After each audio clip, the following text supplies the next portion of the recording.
Olá, meus irmãos do canal Retorno da Glória, que a poderosa mão de Deus esteja estendida sobre vocês e também sobre os seus familiares, a fim de, então, abençoá-los ricamente com a graça do nosso Senhor Jesus Cristo. Bom, meus amigos, hoje nós estaremos falando mais uma vez sobre o assunto mais importante para a igreja nesse solene momento da história do grande conflito entre Cristo e Satanás. Hoje, nós estaremos falando do batismo do Espírito Santo. E está escrito: e acontecerá depois que derramarei o meu Espírito sobre toda a carne. Vossos filhos e vossas filhas profetizarão, vossos velhos sonharão e vossos jovens terão visões. E até sobre os servos e sobre as servas derramarei o meu Espírito naqueles dias. Joel capítulo 2, versículo 28. Meus irmãos, olhando para Roma e também para os Estados Unidos, nós já podemos virtualmente ouvir os sons dos carros de guerra da parte do inimigo da verdade de Deus. Contudo, para a última e tremenda batalha, o nosso poderoso Senhor, o Senhor dos Exércitos, Ele proverá as forças necessárias para permanecermos de pé neste tremendo conflito. E na verdade, ainda que venhamos a ser mártires nesses últimos dias, o poder do Espírito Santo também estará conosco, pois, disse o apóstolo, porque se vivemos, para o Senhor vivemos, se morremos, para o Senhor morremos, quer pois vivamos ou morramos, somos do Senhor. Romanos 14, versículo 8. Mas antes de nos empenharmos no pensamento de participarmos ativamente da última batalha em defesa da eterna verdade, nós devemos entender, como diz o Espírito de Profecia, que a religião de Cristo significa mais do que o perdão dos pecados. Significa remover nossos pecados e encher o vácuo com as graças do Espírito Santo. Parábolas de Jesus, páginas 419 e também 420.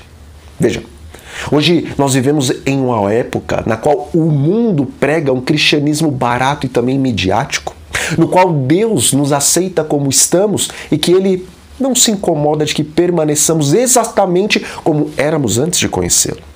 E esse cristianismo que apresenta e também oferece uma graça barata e profana existe, meus amigos, justamente pelo fato de que o próprio Jesus nos alertou em Mateus capítulo 24 que apareceriam falsos cristos e também falsos profetas que enganariam a muitos e, se possível fosse, até mesmo os escolhidos seriam enganados. Contudo, embora existam muitos que descobriram uma forma fácil de ganhar dinheiro e também fama, utilizando-se da fé e arrastando multidões atrás deles, a preocupação maior e o sentido mais amplo e também profundo das palavras de Cristo são enfatizadas nas palavras do apóstolo Paulo, quando esse disse o seguinte: ora, o aparecimento do iníquo é segundo a eficácia de Satanás com todo o poder e sinais e prodígios de mentira, e com todo o engano de injustiça aos que perecem, porque não acolheram o amor da verdade para serem salvos. 2 Tessalonicenses capítulo 2, versículos 9 e 10. Amigos, antes que o grande conflito tenha o seu final desfecho, Satanás aparecerá disfarçando-se do próprio Jesus glorificado, a fim de que o mundo inteiro, por não terem dado ouvidos a essa doutrina, se curve diante dele e o adore. E sendo que Satanás deseja que o mundo o reconheça como próprio Senhor da vida, então ele precisa criar um falso cristianismo, o qual apresente uma graça barata, a fim de preparar todas as nações para reconhecerem o falso Cristo como se fosse o verdadeiro. E por isso, nós não podemos deixar sermos enganados aceitando partes desse sistema cristão corrompido e embriagado com o vinho de Babilônia, pois a verdadeira religião cristã está apoiada nas duas grandes colunas da fé em Cristo, as quais também foram de maneira ilustrativa apresentadas nas duas correntes de água e de sangue que saíram do lado de Cristo após ele ser ferido depois de ter expirado. Irmãos, A primeira grande coluna do cristianismo, a qual foi representada pela corrente de sangue que saiu do Salvador, constitui a graça expiatória do Cordeiro, a qual salva o homem do pecado. E a segunda grande coluna da fé cristã, a qual é representada pela corrente de água que fluiu do lado de Cristo, constitui a graça transformadora por intermédio da ação do Espírito Santo. E se nós queremos viver o verdadeiro cristianismo e pregarmos o verdadeiro evangelho do reino apresentado em Apocalipse capítulo 14, então devemos erguer a bandeira da fé no sangue expiatório de Cristo e, ao mesmo tempo, devemos erguer a bandeira da santificação, a qual nós obtemos exclusivamente por intermédio da ação do Espírito Santo em nossas vidas. Está escrito. Porque João, na verdade, batizou com água, mas vós sereis batizados com o Espírito Santo não muito depois desses dias. Atos 1, versículo 5. Bom, no Monte das Oliveiras, um pouco antes de subir aos céus, Jesus afirmou categoricamente aos apóstolos e aos demais que ali estavam que eles seriam batizados com o Espírito Santo. E no dia de Pentecostes, após Jesus ter sido entronizado nos céus e recebido o direito de conferir bênçãos aos seus seguidores aqui na terra, a promessa do Espírito Santo veio sobre todos que se encontravam no cenáculo.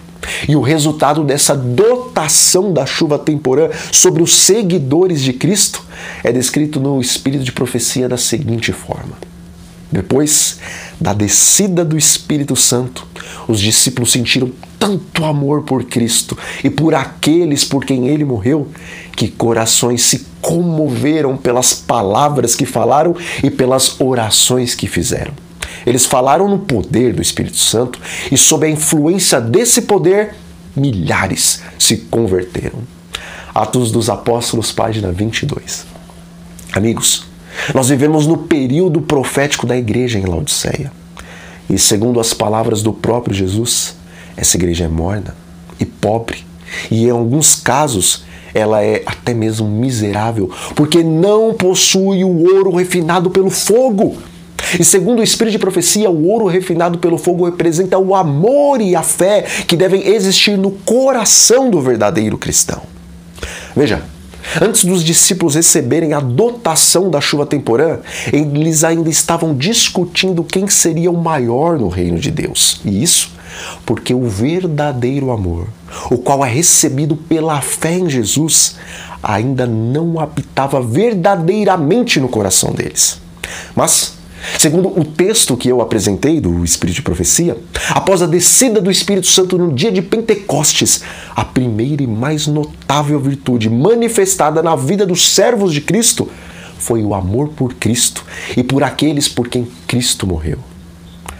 Meus irmãos, se 2 mais 2 são 4, então também existe uma matemática exata nas coisas espirituais.